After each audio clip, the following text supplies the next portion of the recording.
il potere di, se lo lasciamo entrare dentro di noi, se lo lasciamo risuonare in profondità, abbia il potere di fare pulizia, di fare un'opera di svuotamento di tante pienezze, di fare spazio. E in questo spazio che si va creando, quelli che sono i nostri sogni possono rianimarsi, possono chiederci di essere sognati. Un'altra cosa che ho capito è che la non strategia da seguire è restare e dire sì. Il sogno ha la forza di realizzarsi e di dilagare in ogni ambito della nostra vita. Strada facendo, il mio sogno è arrivato in una scuola, perché io sono un'insegnante di scuola primaria. Lavoro con bambini quindi che hanno un'età compresa fra i 5 e gli 11 anni. Bambini che, come è ovvio che sia, arrivano a scuola portando tutta la frammentazione, tutta la pienezza, tutta l'omologazione, tutta la competitività, la lontananza dal sacro che il mondo insegna loro. E che per tutta risposta trovano a scuola frammentazione, pienezza, omologazione, lontananza dal sacro e chi più ne ha più ne metta.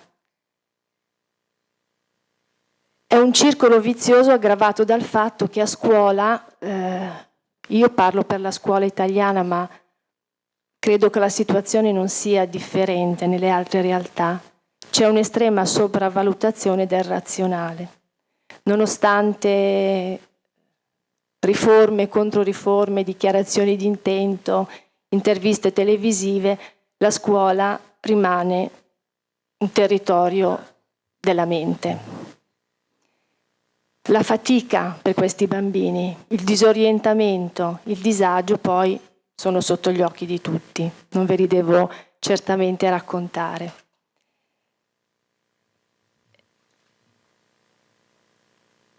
Avrei bisogno di molto tempo per raccontarvi il mio nuovo sogno di scuola, tempo che certamente non ho. Mi limito solo a ricordare la metafora che tutti conosciamo, la metafora della ghianda.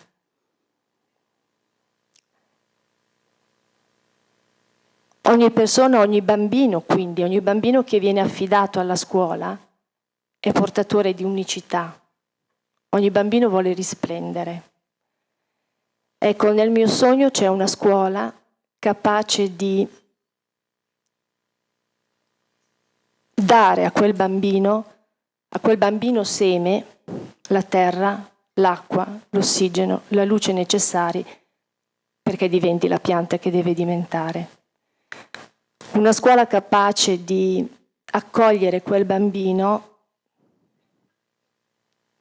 come merita di essere accolto colui che comunque, quando a 5 o 6 anni arriva a scuola, ha già vinto o perlomeno ha già combattuto tante battaglie. È un piccolo eroe in viaggio verso la sua vera natura. Mi piacerebbe una scuola capace di riconoscere in ogni bambino la scintilla divina. Una scintilla che vuole risplendere, ma molto spesso noi insegnanti prendiamo la lampada e la nascondiamo sotto il moggio. Ecco, in questo viaggio mi sono trovata ad avere l'opportunità, la fortuna anche, di poter offrire ai bambini quello che mi piace chiamare uno spazio per il sé. Cioè un momento in cui cominciare a riconsiderarsi interi e interconnessi. Un momento in cui cominciare ad intuire perlomeno l'importanza e il valore dell'esperienza interiore. sono nati dei laboratori di animazione teatrale con un progetto chiamato Facciamo che. A questi progetti hanno partecipato per 5 anni 4 gruppi di bambini. Ora questo primo percorso si è concluso e sono ripartiti altri 4 gruppi di bambini. In questi laboratori trovano un punto di incontro il gioco, il teatro e la biotransenergetica. La prima scoperta è stata che gioco, teatro e biotransenergetica entrano in sinergia con una facilità estrema, una fluidità immediata. Della biotransenergetica dico solo che la definizione che uso più volentieri è tecnologia del sacro, perché questa disciplina ha veramente la straordinaria capacità di riportarci istante dopo istante a contatto con la sacralità della vita, di promuovere in qualche modo la risacralizzazione dell'esistenza in cui tutti, se siamo qua, crediamo. Brevissimamente, la biotransenergetica spiega l'interconnessione dell'universo in termini di trance. Il trance è l'evento minimo, il mattoncino, che andrà con organizzazioni sempre più complesse a costruire sistemi sempre più complicati in una trasformazione continua secondo il ritmo del fare del 2 l'1. Quello che interessa per la mia comunicazione è ogni stato di coscienza è un trance. Il gioco è il modo preferito e peculiare del bambino per andare nel mondo. Giocando conosce, giocando chiede una risposta ai suoi bisogni.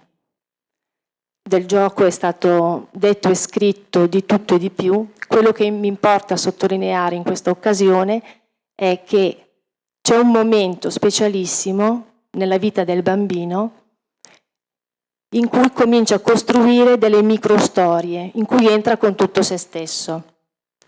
È il momento in cui il bambino si rivolge a chi gioca con lui, siano pari o adulti, con la fatidica frase: facciamo che... Ecco, questo è il momento in cui il bambino gioca a diventare l'altro. Il bambino gioca a cambiare trance.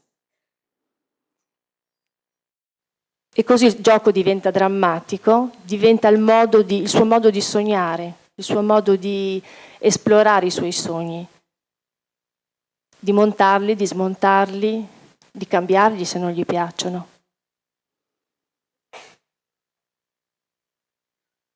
Senza né pubblico, né copione, né difficoltà, né strutture, il suo gioco diventa teatro. Il fascino del teatro, il teatro ha tanto fascino, ma il fascino straordinario è di essere, come recita l'etimologia, il teatron, il luogo dello sguardo. Sguardo su di sé, sugli altri, sul mondo, sull'interno, sull'esterno. Sguardo che è prima di tutto di chi fa il teatro, prima ancora di chi lo fruisce, prima ancora di chi assiste. Ecco, nel facciamo che il bambino gioca a fare il teatro ed è la particolarità è che il bambino non interpreta un ruolo, il bambino entra in un trance e dal trance scaturiscono i personaggi, le situazioni, le storie. Perché quando portiamo un bambino a contatto con un archetipo, lo sguardo di questo bambino sa farsi straordinariamente acuto e profondo. Cosa succede in questi laboratori? Succede che il bambino gioca con immagini archetipiche.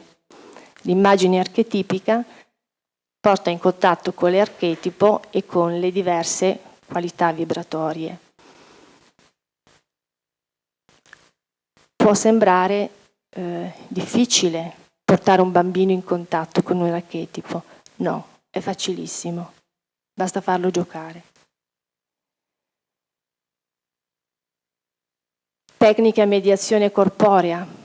Io uso molto il corpo del sogno, che è una specificità della biotransenergetica. Giochi con la voce, canti, le più classiche tecniche teatrali, rivisitate chiaramente, i viaggi col tamburo, come si chiamano in laboratorio, le storie, le filastrocche, gli ostinati. L'importante è che tutte queste attività riescano a rimanere in chiave ludica, cioè ad essere sempre gioco e a far sì che il bambino rimanga coinvolto a tutti i livelli.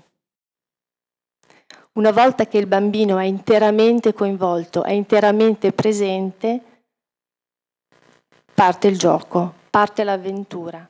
Dal contatto il bambino si trova in un paese fantastico, in un paese immaginario, in un paese meraviglioso, in cui però sta benissimo, è a casa.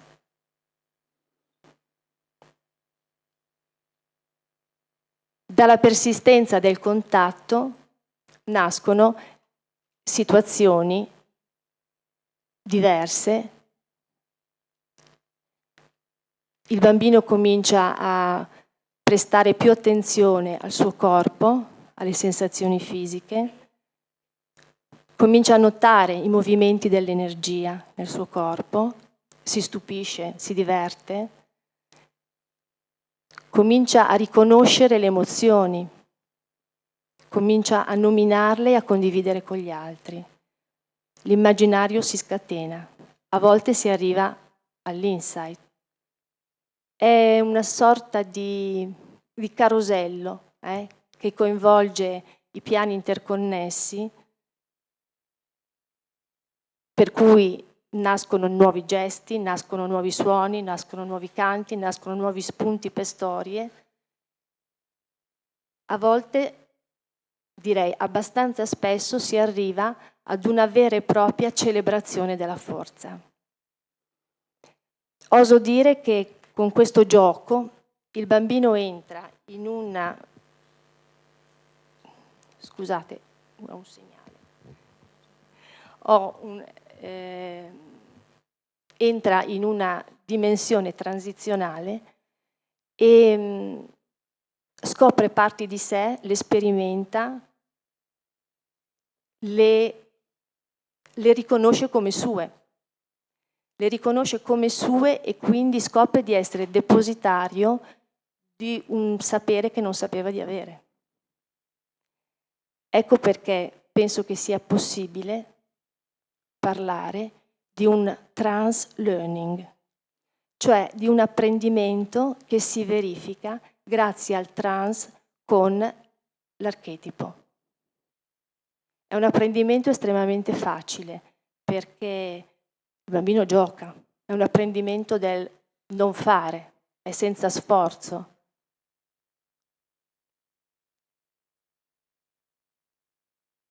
E in questo modo arriva a contatto con delle conoscenze veramente profonde. Il modo ulteriore, che è il modello operativo della biotrasenergetica, contatto, mobilizzazione, direzione, trasformazione dell'energia, nel gioco del facciamo che diventa maieutico. Il bambino porta alla luce conoscenze che non sapeva di avere, conoscenze che possono diventare competenze vere e proprie. Io non dimenticherò quando mi è capitato, al di fuori del contesto di laboratorio, di chiedere ad un bambino di 7 anni, che aveva comunque partecipato ai laboratori, di metterci un po' più di energia in quello che stava facendo. Lui mi ha guardata molto serio e mi ha detto: aspetta, mi metto le radici. Ha assunto la posizione della non dualità, cioè si è messo in grounding, ha chiuso gli occhi, ha cercato il contatto con la terra e poi li ha riaperti e ha detto: ok, adesso sono pronto. O mi è capitato con una bambina di 10 anni che mi dicesse: sai maestra, se dico una bugia sono prigioniera, il mio corpo si blocca. Neurofisiologia e insegnamenti sapienziali nel gioco di un bambino. È un modo, credo, di restituire al termine educazione il significato che ha perso, il significato di educere, di portare fuori la conoscenza di cui gli archetipi conservano e ci rimandano le forme. E in tutto questo gioco, in questo carosello, l'ho chiamato prima, potete immaginare l'energia che si muove in un gruppo di bambini che gioca con gli archetipi. Vi assicuro che c'è un riequilibrio del trans che fa dire agli insegnanti: ma hanno la faccia soddisfatta i bambini dopo il laboratorio, e fa dire ai bambini: il laboratorio ci fa stare bene. È un effetto collaterale, diciamo, secondo me importantissimo, è che si spargono a piene mani germi di fiducia, e chiunque è a contatto con i bambini sa di quanta fiducia abbiano bisogno. Vi ringrazio.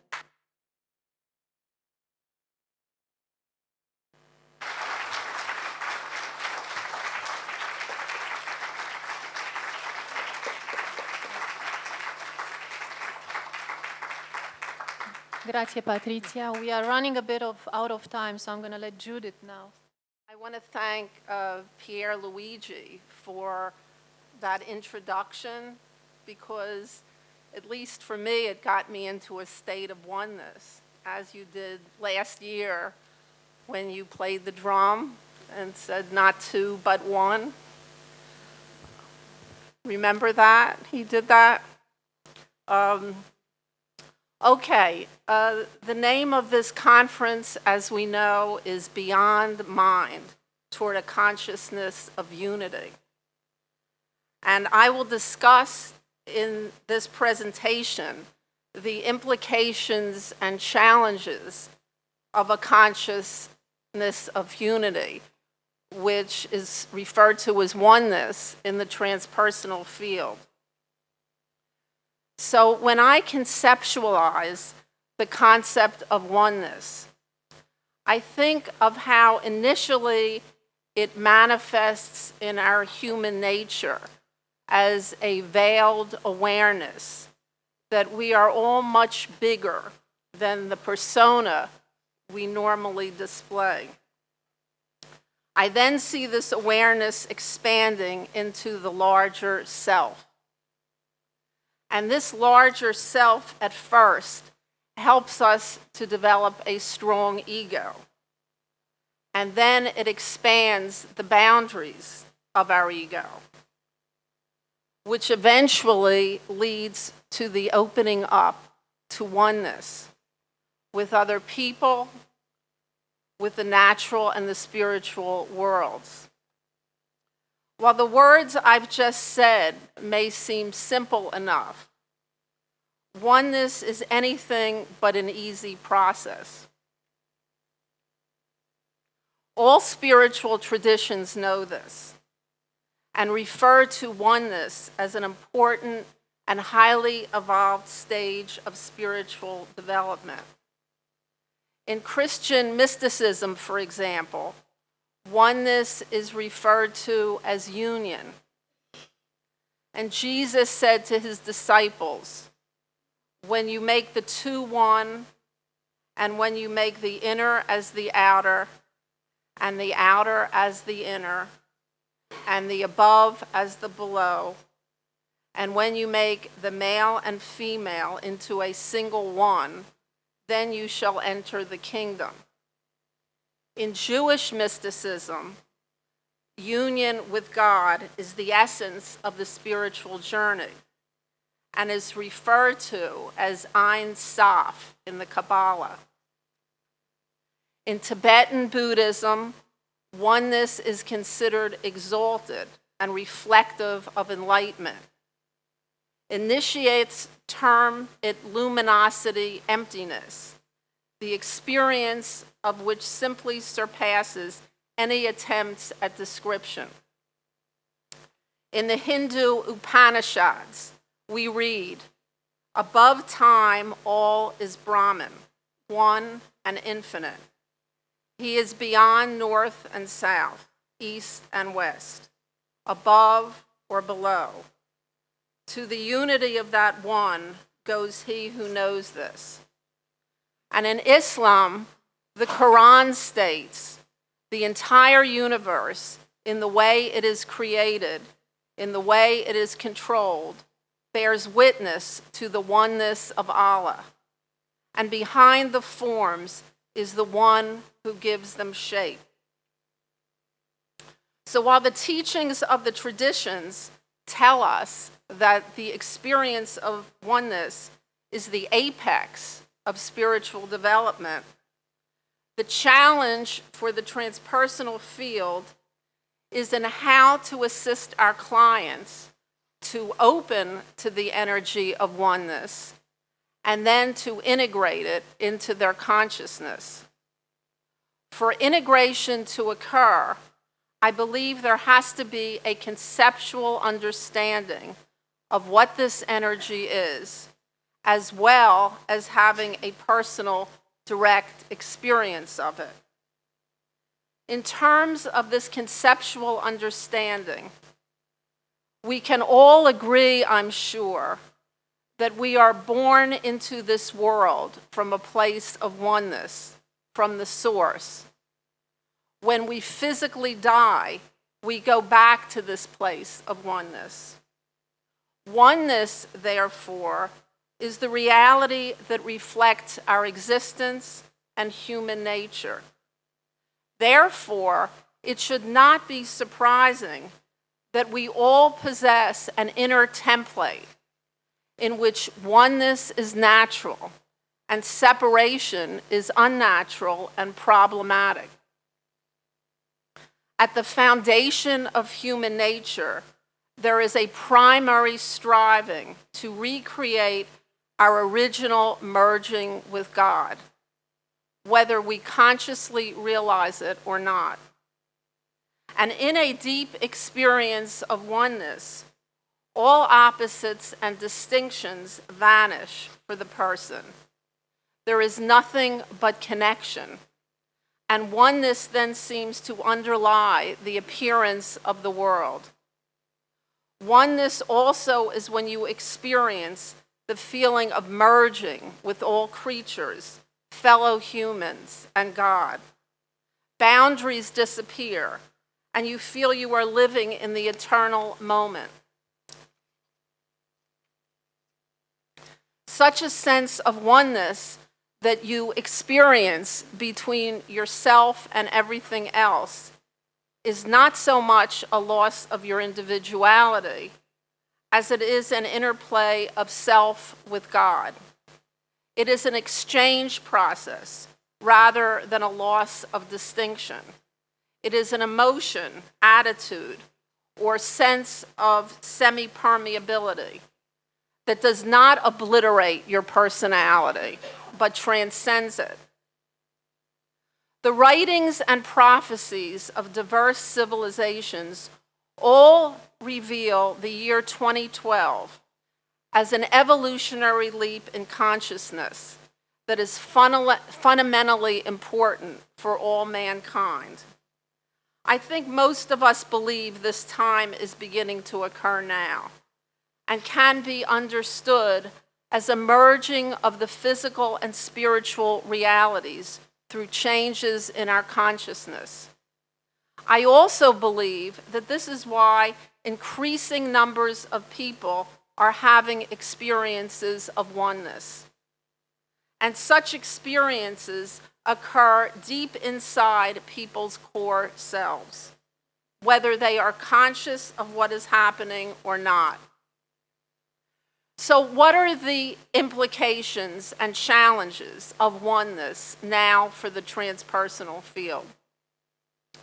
Even when highly developed spiritual seekers as yourselves understand that we are all one, a direct mystical experience of oneness often causes emotional upheaval and confusion. For the physical self seeks individuality in the form of appearance, and the ego seeks a stage from where to display its uniqueness and capacity. Yet the spirit seeks unity with all, with itself. I'm also fairly sure that most of us can agree that our academic and professional training in psychology usually was not particularly helpful in assisting us on our own spiritual journeys, or even in helping us guide our clients who are accessing higher levels of consciousness. Oneness as a spiritual and psychological concept is not accepted in the fields of psychology, psychiatry, or even in organized religion. Freud said that a primary symptom of mental illness is when a patient is unable to differentiate him or herself from another. And in psychiatry, the diagnostic labels called ideas of reference and magical thinking are regularly assigned to individuals who experiences themselves dissolving into oneness. The prevailing postmodern worldview also doesn't accept the concept of oneness. Rather, we are told to acknowledge, respect, and even perpetuate the subtle and obvious differences and cultural diversity among people. We are also told there is no absolute truth. The only truth is that there are differing idiosyncratic ways that individuals perceive things. Society operates as if the only thing that is real is what we can see, measure, and touch. Psychology and psychiatry, therefore, interpret a person's yearning for oneness as either a primitive need to return to the womb, as purely a sexual drive, or as psychosis. It is important that we in the transpersonal field understand the subtle and not so subtle ways that we are influenced by our professional training, our respective culture, our worldview, and our family. For example, those of us having attained academic degrees in psychology in particular are taught to warn clients and students of the dangers of codependency and symbiotic relationships. Also, to help clients learn to differentiate between themselves and others. We are also told to advise them to put up strong boundaries between themselves and others. And as therapists, in order to avoid transference and countertransference, we carefully maintain the hierarchy and role differences that create a separation between our clients and us. So now that I've discussed some of the challenges, I'd like to emphasize some of the things we need to consider in order to bring about a culture of unity. First is to understand that we all possess an inner template in which oneness is natural and separation is unnatural. As a field, we must also know that any element that creates a split or division in our world is in fact a destructive force, an expression of negative energy. We must also be aware at this time in our evolution, there are increasingly strong energetic pulls and drives for people to return to the absolute, to this oneness. One way to facilitate oneness is to encourage clients to not just fit the spiritual reality into their real-life physical world, Rather, they need to learn how to bring together and merge their real-life world into the spiritual reality. We must also realize that clients greatly resist oneness, even though they unconsciously feel it. It often seems confusing and disoriented and can feel like death, because it means the dissolution of their ego and identity as a separate self.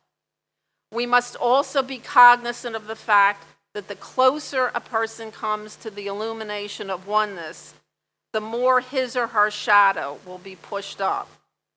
Since oneness is about connection, the shadow that comes up will reflect separation and division.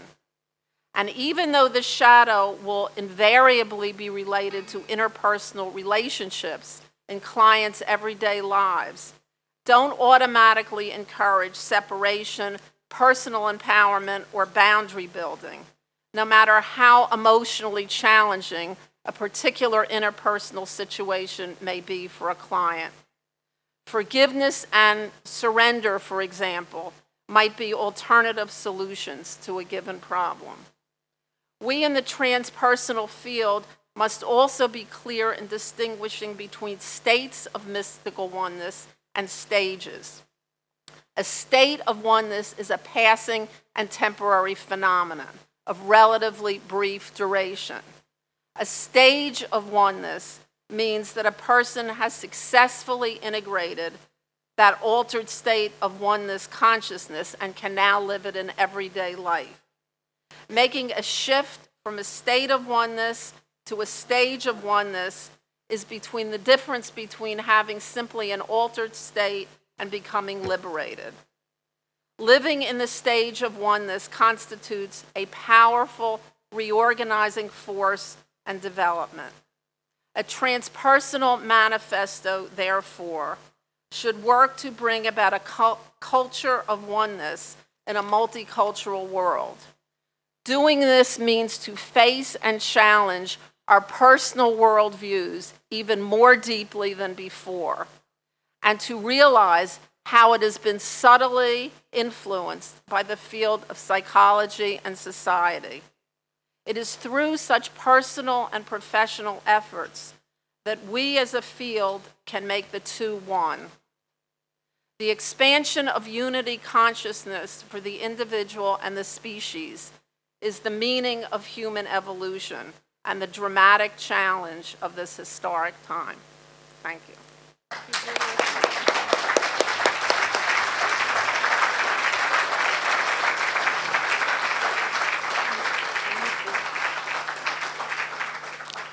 Thank you, Judith.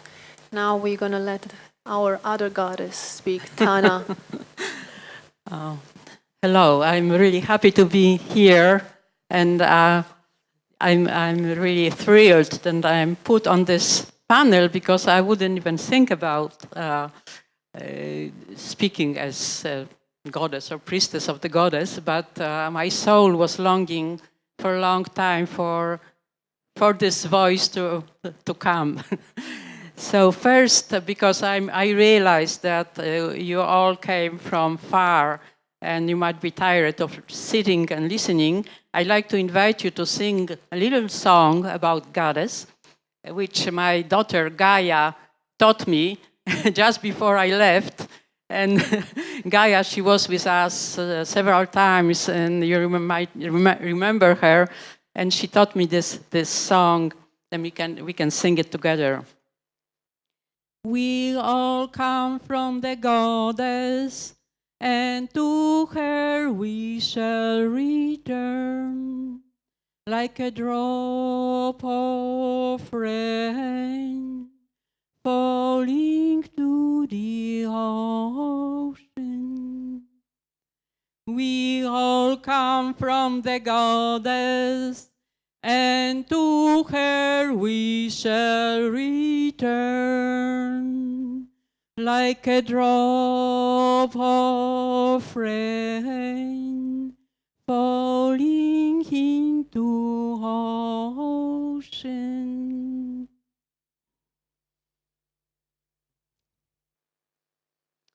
The goddess symbolizes the primordial ground of life, from which all life is born. Listen to the voice of Aditi, the Hindu goddess of the luminous void. She speaks now from the vast, unlimited space with boundless manifestations.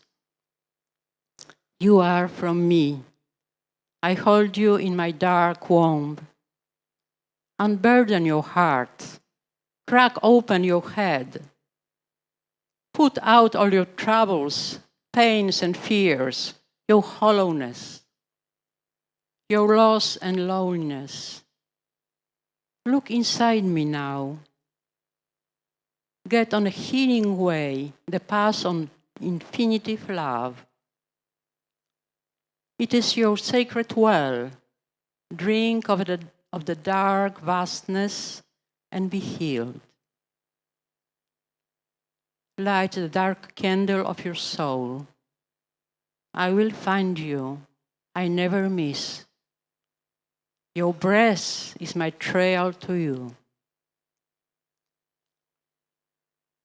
Much too long we have been remained uprooted from the sacred ground of life, suffering from deep loneliness, fear, despair, scarcity, greed, and violence. The goddess has long been forgotten. We have ended up with a large wound in our hearts and huge vacuum in our souls. We women, the priestesses of the goddess, since times of burning witches, fell into lethargic dream, lethargic sleep. Now, in time when all life is threatened, we are waking up and female spirituality is emerging in many new forms. We need to awaken the sleeping beauty of human spirituality with a sweet kiss of love, without waiting for the night on the white horse. Only true, all-embracing love has a healing and bonding power. Now let me chant for you the song of my heart, which came to me when I was initiated by the North American shamans and called the Thunder Bear Woman. I went for the vision quest to call for the vision how to help Mother Earth and support the life on the planet. And what came to me during the vision quest. The whole world and creation suffer because of the separation of man and earth and man's ruthlessness. Our spiritual hunger turns us into cannibals devouring our own mother. Constantly starved, insatiable, we are tearing out her guts, leaving her depleted and barren.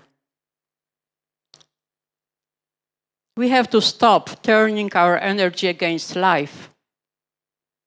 We don't have to kill to survive. To survive, we need love for its bonding and healing power.